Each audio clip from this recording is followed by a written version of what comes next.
You know, there's not many clubs that have a richer history than Milan. 7 times European champions and all the other finals that Milan could have won but didn't. When it comes to history and tradition, Milan are one of the royalties of club football.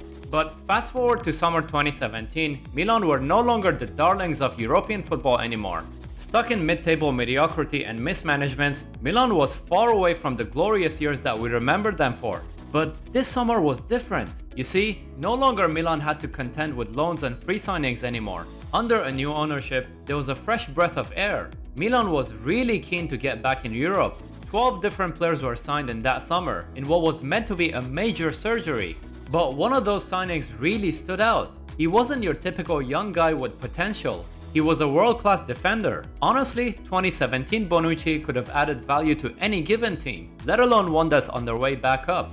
He was the flagship signing of the club, a massive statement of intent to not only get back in Europe, but maybe even challenge for the league title. But now, few years on from that transfer, the legacy of Bonucci's year at Milan is, let's just say, sketchy at best. But the question is, what happened? Why did he end up at Milan and then back to Juventus only after one season? Well, stick around to find out, because we're gonna talk about Bonucci's bizarre year at Milan.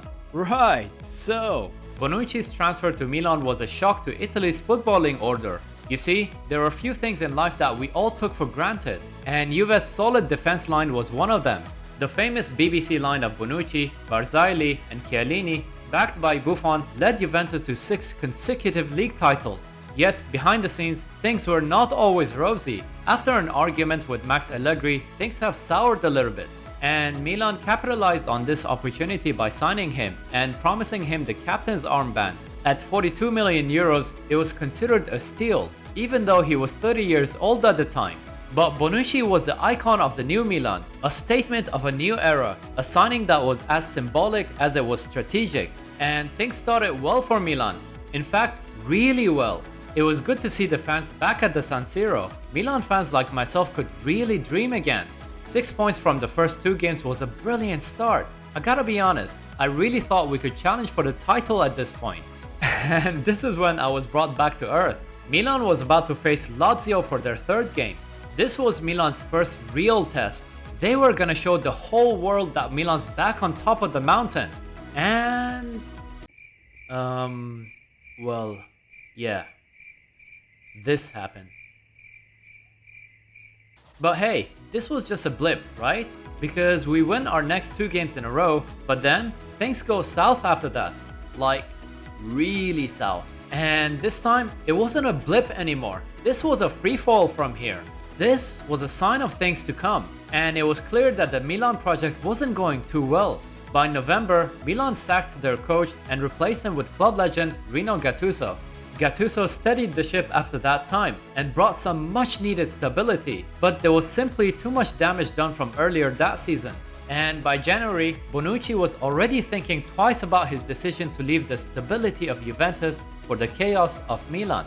But there was still half a season to play for. And before we talk about Bonucci's second half of the season with Milan, don't forget to leave a like or comment. It really helps out the YouTube algorithm, as a lot of time goes into making these videos.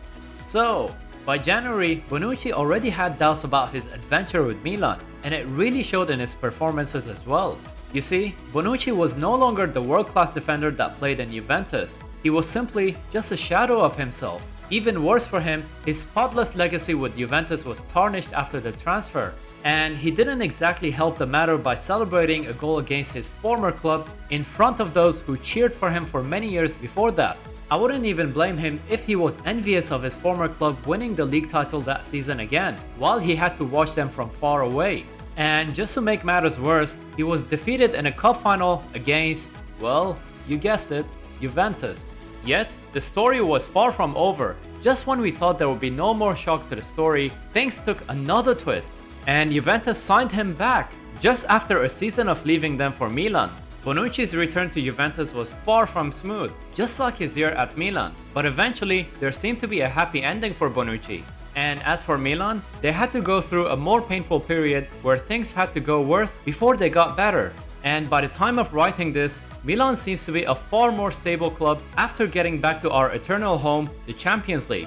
and dare I say, a strong shout for a title challenge this season, at least by the time of writing this. So, what do you think about Bonucci's season at Milan?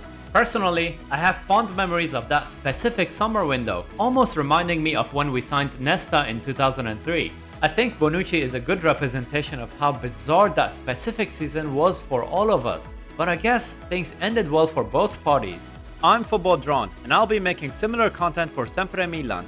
Keep an eye on the Sempre Milan channel because the guys are up to some amazing stuff. I also do this kind of content on my own channel as well. If you like this one, feel free to visit my channel in the description. Thanks for watching and Forza Milan!